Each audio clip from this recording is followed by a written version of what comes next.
Yun guys, welcome back sa ating channel. Yung pinakahihintay ko na, yan, nakita nyo na. Pinakahihintay kong radiator guard. Actually, umorder ako sa Lazada. Mababa yung presyo, pero tagal dumating. 2 linggo na, 3 linggo na, hindi pa rin dumarating. So, pala po ako sa seller. Pinapa-cancel lang niya from China. Okay, sabi ko, order ako sa Shopee. So, in-order ko ito sa Shopee. Ito. Sinig ko na yung ano eh. Yung laman niya. Meron siyang mga tornilyo.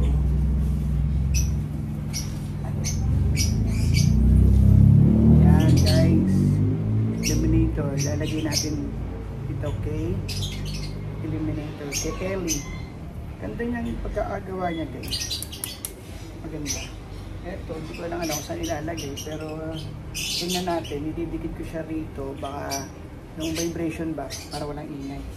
Then may mga tornilyo siyang kasama. Yan guys. Allen siya. 4. Pero bago lahat, susukatin ko muna kung match siya doon sa loob. Okay. Okay guys. Check ko lang ta. Balikan ko kayo. And guys. Bali yung kaninang pandikit, dito na na-videoan. Dinikit ko rito guys, meron siyang additional na ano, parang rubber, ayan o. Yan. Dinikit ko yan. Sa ganyan. Ito kasi bitin, ninati ko na lang, kalahati. Hindi ko lang alam kung para talaga dito to, sa portion na to. Pero, isip ko baka mamaya kasi pag nag-vibrate, para hindi mag-vibrate, magkumpugan sa ano, sa metal para malis yung vibrate niya, yung ingay. Dito ko nilagay. Kaya yun lang naisip ko guys. I don't know kung sino. Tapos, kulang yung washer sa likod eh. Wala na akong washer. Bali, kumuha na lang ako sa tindahan. Actually guys, meron tayong ano meron akong hardware. Nasa DNCS Trading ang pangalan. Commercial muna. DNCS Trading sa FB page natin. Meron tayong FB page. At check nyo lang yung FB account namin na DNCS Trading. So, kumuha lang ako sa tindahan, nilista ko na lang washer para dito naman sa likod guys. Para dito sa likod, kulang kasi 4 lang na maliliit eh oh. Para dito, ngayon, dito ko naman lalagay sa likod. Para pang matagalan na, hindi na yung ano-ano pa. So, inayos ko na siya. And then, kailangan natin ng isang 8 panghawak nitong tornilyo. Meron siyang self-lock nut na kasama. Ayan guys, self-lock siya. Self-lock kasi meron siyang kulay blue na pandikit. So hindi siya malalaglag later. Pag nagkaroon ng vibration, good siya doon. Ganda na rin ako ng long nose. Paano yung mahawakan itong 8 natin, open close 8. Para sila. So ngayon try natin ikabit.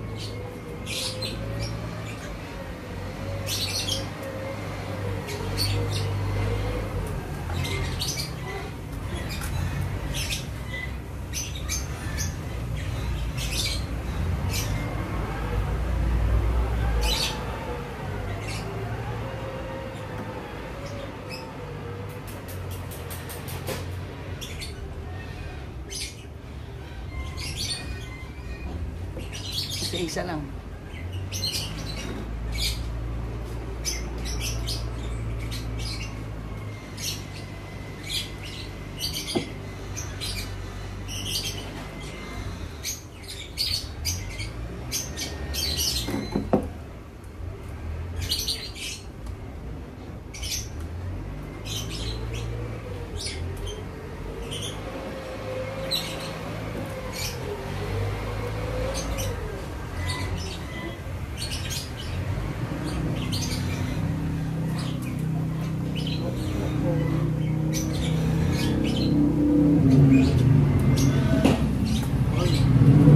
Struggle guys, mahirap ito guys.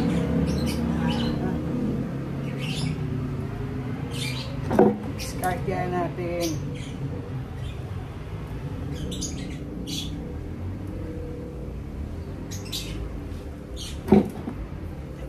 May natin guys.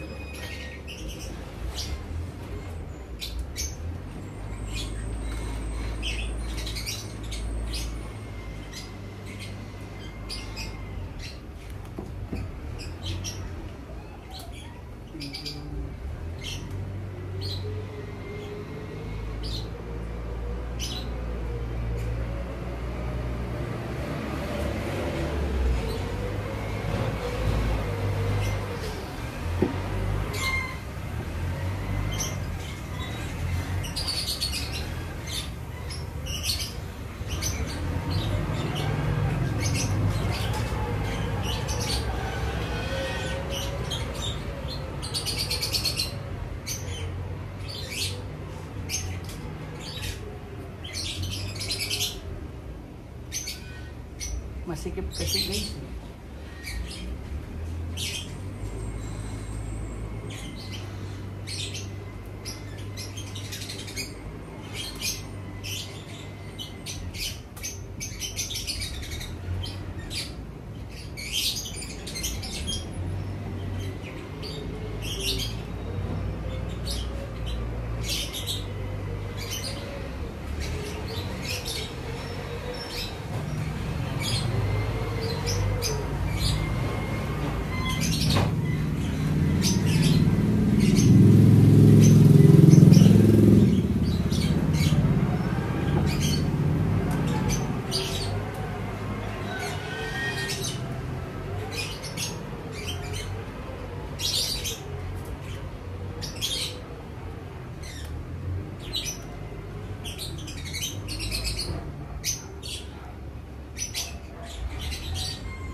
Yun.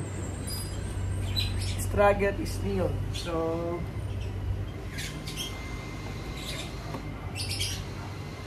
yun. Tanggalin muna natin to para mabilis ang galawan. Putong. Hirap dito sa ano. Then. Try natin dito sa baba. Unless, otherwise, yun.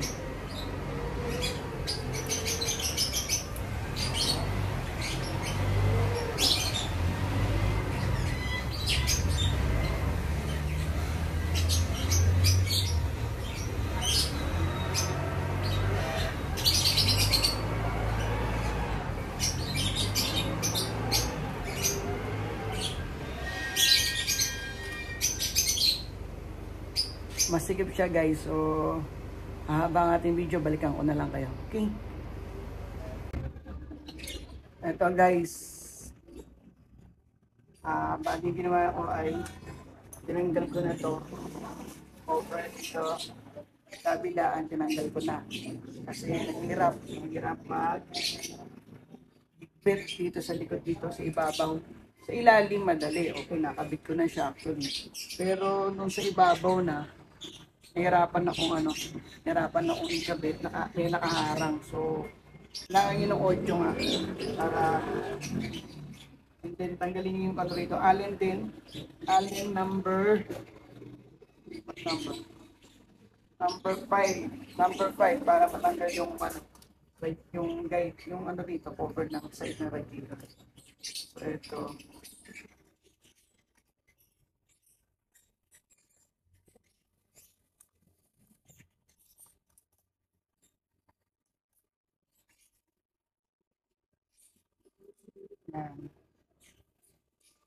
Hindi mo na masyado hinipitan guys. Mamaya ako nahipitan sabay-sabay.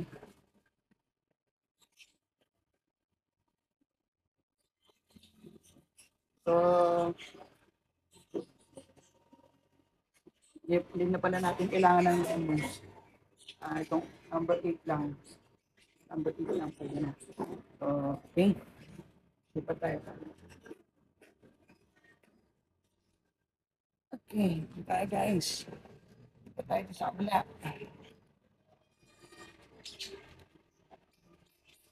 Ating nakuhaan. May dikupuan. Ginao na gano'n. Sa medyo obsensya na. Yan.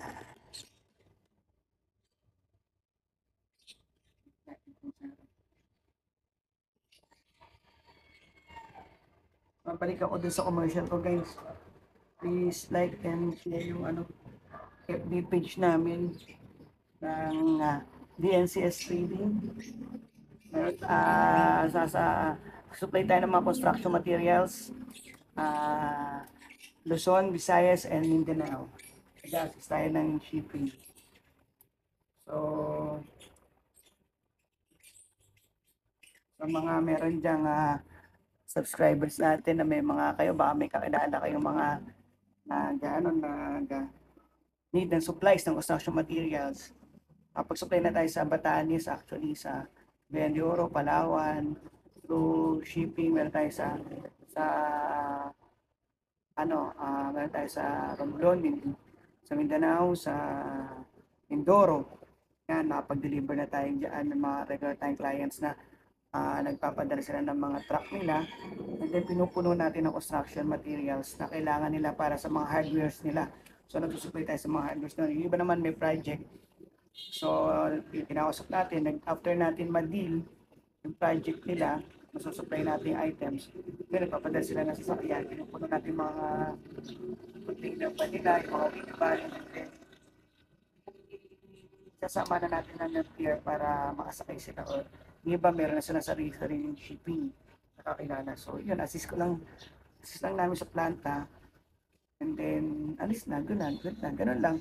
Para iwas scam kayo, usap tayo online, video call tayo, and then walang down payment, not unless nakausap nyo na kami, or iba kasi may tiwala na matagal natin ka-transact. So nagda-down payment na sila kalahati, and then pag nakasakay na lahat sa truck, ano na kagad sila, send na nila sa bank yung balance, then go, the business is zero.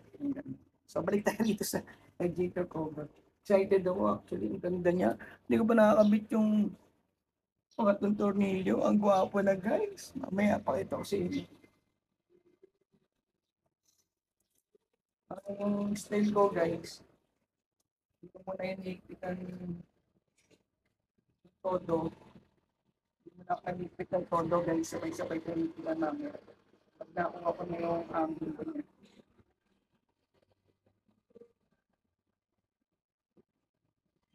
Actually guys, ito rin sa side, tinanggal ko na rin yung yung plastic na pala to, yung plastic na pre-release.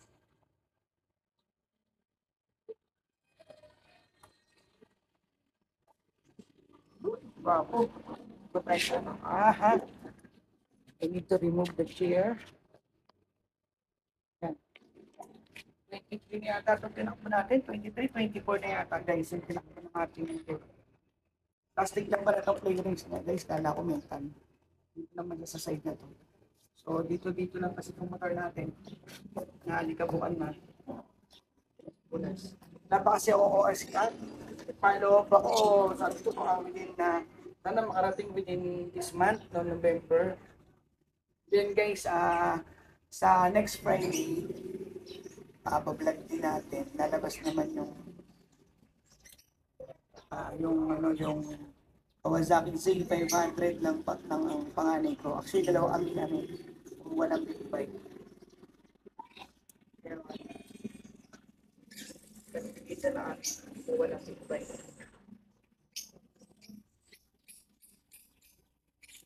So, next Friday, next Friday, kasi nasa ano sa akin natid ko sila sa service nila sa SMO agabi. Nagmangkulag sila. Birthday kasi nung sa November 26, nag-advance celebration sila ng girlfriend niya.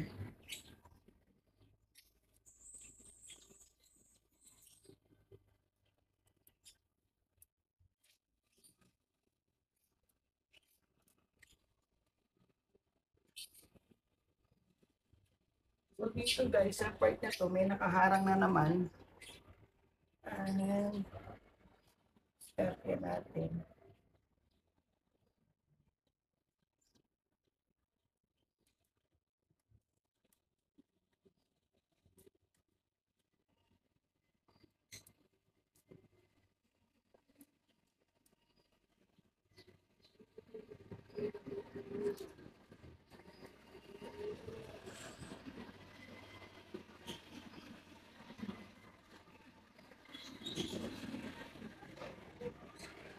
May nakaharang dito sa likod ng isa.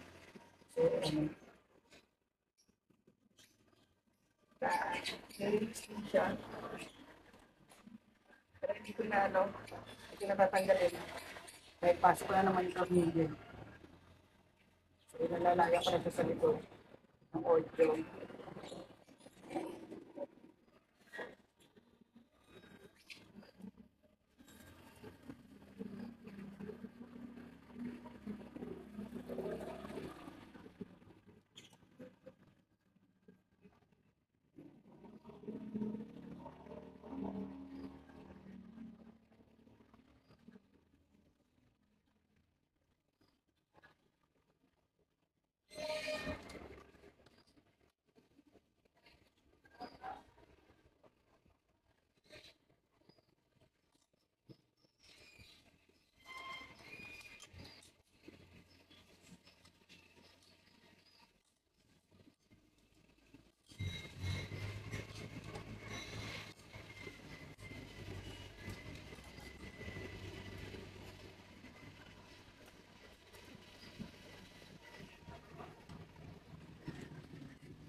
Ikit na tayo guys, babalik ko na rin to. Hindi ka buka na atin niya.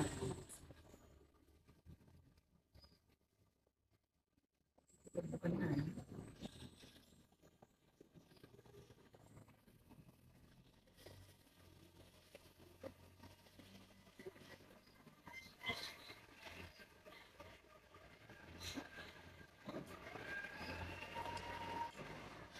Guys, binabalik ko na yung ano, side cover.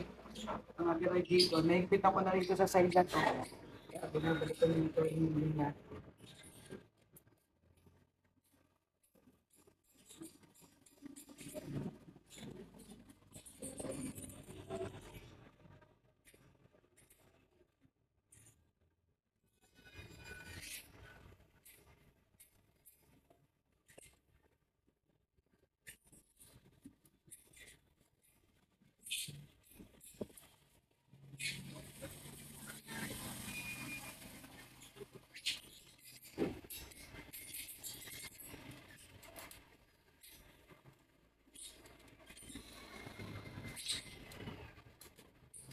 Wala yung mahaba kung ano eh, nasa kabilang bodega. Nakuha. Tapos maganda may mahaba kayo nito guys. Mas better para malaman.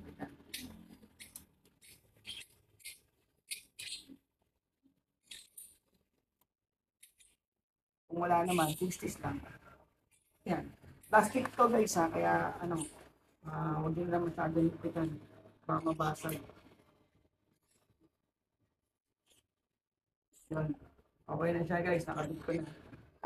Poking na guys. Yan o, okay. Almost done na tayo eh. Nakabit ko na lang yung ano eh.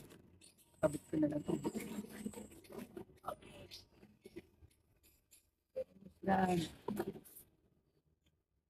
Magagawa sa likod na to. Ito po.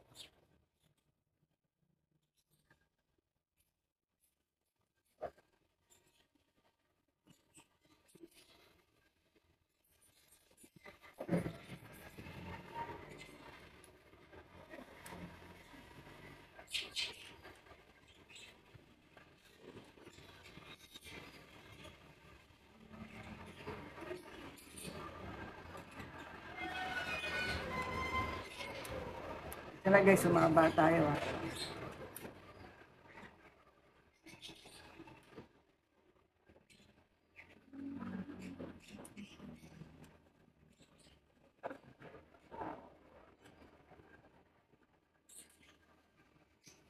Excited na rin ako makita yung ano eh.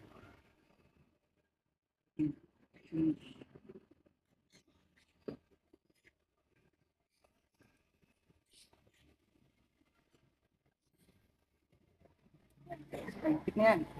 Okay, let's go. Check na natin guys. Yan. Kita nyo guys. Kabit na. Okay. Yun guys. Kabit na natin ang ating radiator guard. So, kailangan ng 8 pangipit sa likod and then yung number. What numbers naman? Number 3. Alin. Para makabit nyo yung ano. Then kailangan nyo ng washer para sa likod guys. Kasi walang washer sa likod. Medyo malaki kasi yung yung butas ng tornilyo. So, yun, walang washer. Kailangan mo ng washer para mas may makapitan yung tornilyo magmatyangan. Yan. Yun guys. Papo na ang ating radiator. Meron siyang cover na illuminator. Yun lang guys. Thank you for watching. Pasensya na humaba ang ating video. Kung nagustuhan nyo ang ating video, please like and subscribe sa ating channel para makita nyo ang mga bago nating upload na video. Lalo na dito sa ating Kawasaki Illuminator. Yan, magkakaroon tayo ng maraming biyahe dito sa ating T-Toy TV. Para yung mga biyahe naman ng ng ating big bikes sa mga panganay sa pagbibig bikes, gawa natin ng mga video to. Kunti lang nakikita kong video about sa Illuminator eh. So ito gawa natin ng mga video. Okay guys, bye-bye. Salamat. God bless.